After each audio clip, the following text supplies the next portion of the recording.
How's it going, everyone? I hope that y'all are doing well today. I am Larry the Batman fan. So, I got an idea for another video, and this was the top 5 favorite singers of mine as far as pop music goes. One of them ties into jazz and big band and swing. And one, she ties in with country music, and she's also pop, but she ties into country as well. But there's many female and male singers out there that people love, and they love the style of pop music. But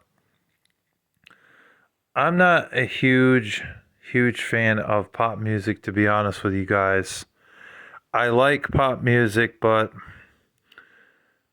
I was never big into it like I was with like rap and rock and roll music. That was uh, my favorite style of music was those two genres.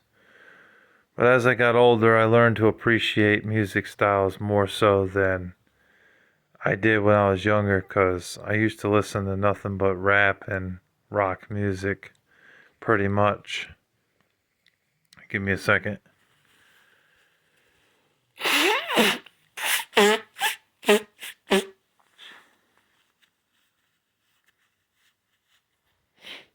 Sorry. So, yeah, without further ado, let's go ahead and get into it. There's no Demi Lovato on here. There's no Selena Gomez. There's no none of those newer artists like Justin Bieber. I don't consider those artists really amazing, to be honest with y'all. Well, really, the only one that's okay is probably Bruno Mars. He's alright for a newer pop singer, but I'm not a huge fan of him. But I'll admit his song Grenade definitely had impact. So I guess Bruno Mars is the honorable mentions here. Um, so number 5 is Taylor Swift. I know there's probably a few Taylor Swift stands out there, like Zach G would probably be pissed that I put it at number 5, but I don't care. It's my list. I can do whatever the hell I want. I like Taylor Swift. I think she has some good music, but after time went by, I don't feel like she was as good as she used to be.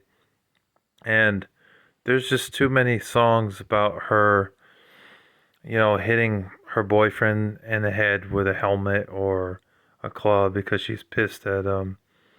Too many songs about relationships. And she needs more topic variety, in my personal opinion.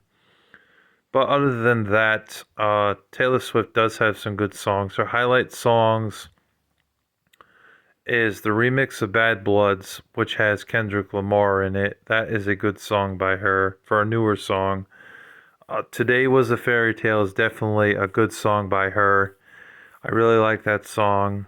Um, the song that goes, I don't know how it gets better than this. You take my hand and bring it in first.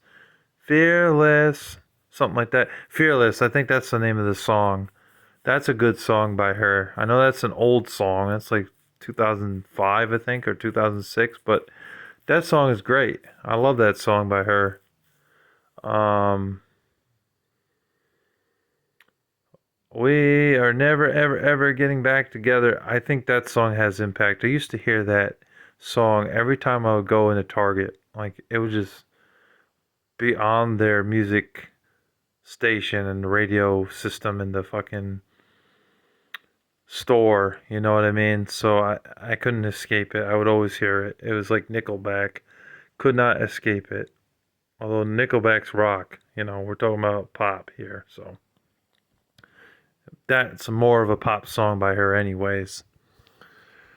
Number 4, I would say is Hilary Duff. I think Hilary Duff was a pretty good pop singer. She transitioned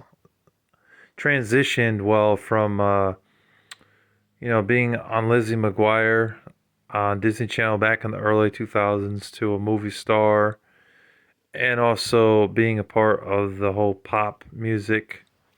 I mean, she transitioned well at all three of those things, and I think she's pretty good.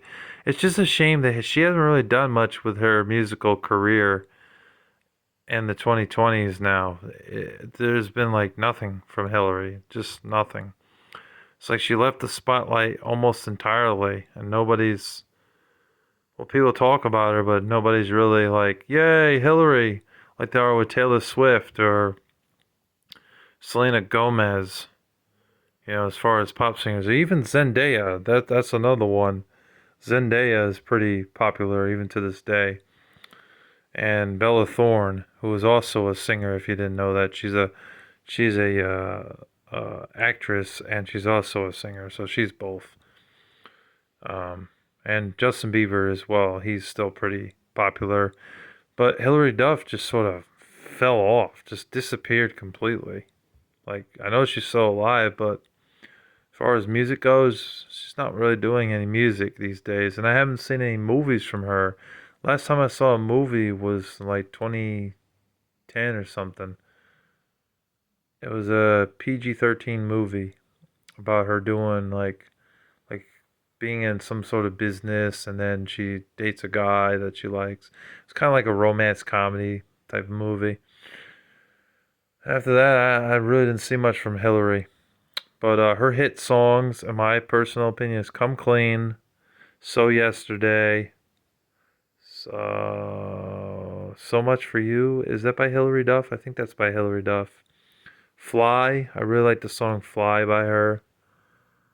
Um, and she has one other song that I used to hear all the time. I forget what the name is. I'll have to type it in the comment section and let y'all know. But I remember the tune. I just can't remember the name of it. Number three, let's see, we did Taylor Swift and we did Hilary Duff. Number three is probably going to go to.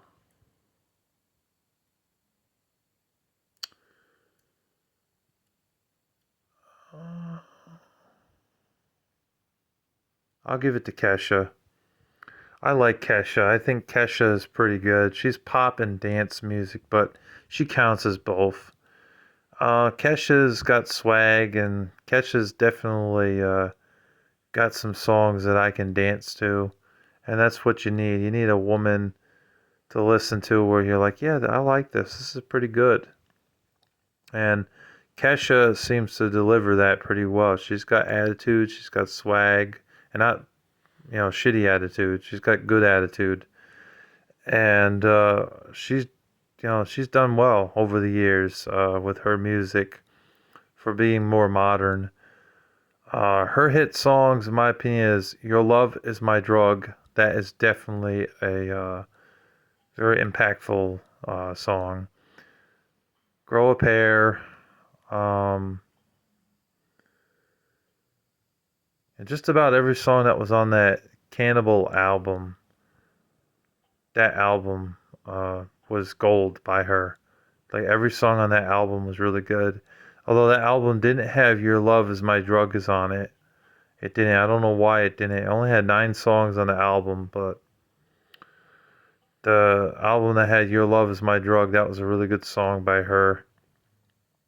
Very impactful. I'm trying to think of what are the songs I know by her. Rat-a-tat-tat on the dum-dum drum, beat so fast it's gonna make me come over to your place. I don't remember the. You guys know that tune, I'm sure, but I can't remember the name of that song. Um, she has another song. I am a cannibal. I am a cannibal. That song. And there's another dance song that she did that was really good. Oh, I forget the name of that song. I remember the tune. Sorry, guys. I remember the tune, but sometimes I can't remember the name of the song. All right. Now, number two is, and she definitely had impact. And honestly, with both of these artists, they both had a standard impact, in my opinion, in the music business. And it's kind of interchangeable, to be honest with you, to put them at either number one or number two, because they're both a standard artist, in my opinion. Number two has to go to Selena. And I'm not talking Selena Gomez, I'm talking Selena Quintanilla. Yeah, she was born in 1971. She was 23 years old. She died because she was assassinated. She was murdered by Yolanda Salvador. It's very sad. She would have been 54 years old this year, or 53 years old this year, if she was still alive. Really is a shame. She was a artist that was American. Well, yeah, she was American because she lived in Texas. But she was able to speak multiple languages. Her father taught her to speak multiple languages. And she was a poor woman who made it big in the music business and was very successful and is considered one of the greatest Latin pop singers of all time. You know, I mean, she did so much for the community. She helped out charities and organizations that needed money. She donated food. She did a lot for the industry. And her life was cut short because of someone that she had hired to basically work in a business selling her merchandise, her CDs, her clothes, her diamonds and jewelries. You know, all those t-shirts that she had that said Selena on it. It's a shame. She put so much trust in that woman and trust in a lot of people. And that woman just let her down. That woman just murdered her in cold blood. Her highlighted songs is Como La Flor. Dreaming of You, definitely got to put Dreaming of You up there because that was one of her first songs that was in English. It was very impactful, and there's probably like 60 million views on that video. People are still banging her shit to this day because it's that damn good, you know. And Bitty Bitty Boom Boom, and also Prohibido, or Profibido, however you pronounce it. A song about how her and her husband Chris, before they were married, their parents were against them being together and getting married. It was a love song. She wrote a lot of love songs. You know, it's a shame. But she is definitely one of the greatest pop artists of all time. And the number one pop artist of all time, he also ties in with jazz music and big band and swing, is Frank Sinatra. I listened to Frank Sinatra when I was really little, so that's why I really have a soft spot for Frank Sinatra. I mean, I found a CD one time in a CD case with a bunch of other CDs that was lying on the ground, and I ended up passing it on to my neighbor, but he didn't want it and he threw them away. But I kept the Frank Sinatra CD. But I listened to that CD in and out. It was like the only CD I had as a kid for a long time till I got Toby Mac and a few other Christian CDs. My mom was against me listening to secular music as a kid, but there were a few artists that she was just like, you can listen to them. Like Dean Martin, Frank Sinatra, Louis Armstrong. You know, there was some country music that she liked to play that wasn't Christian, like Blake Shelton and some of those older country artists like Willie Nelson. They were not identified as Christian music, but it didn't have any profanity or violence in them, so she didn't really mind.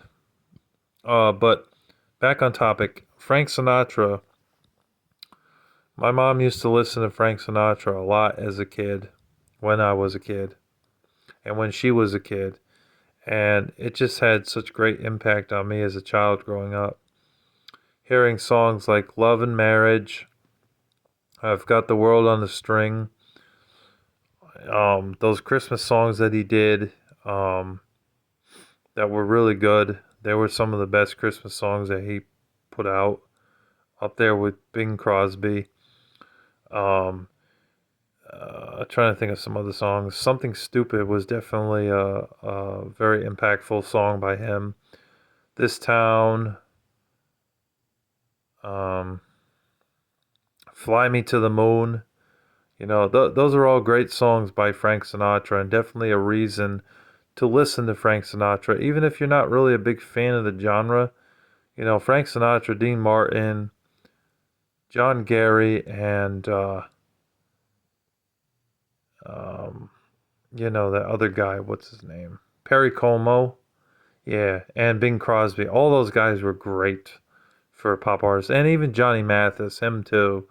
They were all really amazing singers for their time, for the 50s and 60s, and even the 70s, because some of them were still around in the 70s. And they will definitely be remembered 50 years from now of how great their music was for pop slash jazz artists, especially Frank Sinatra, because Frank Sinatra solidified the pop genre. I mean, way ahead of his time. Just way ahead of his time. So good.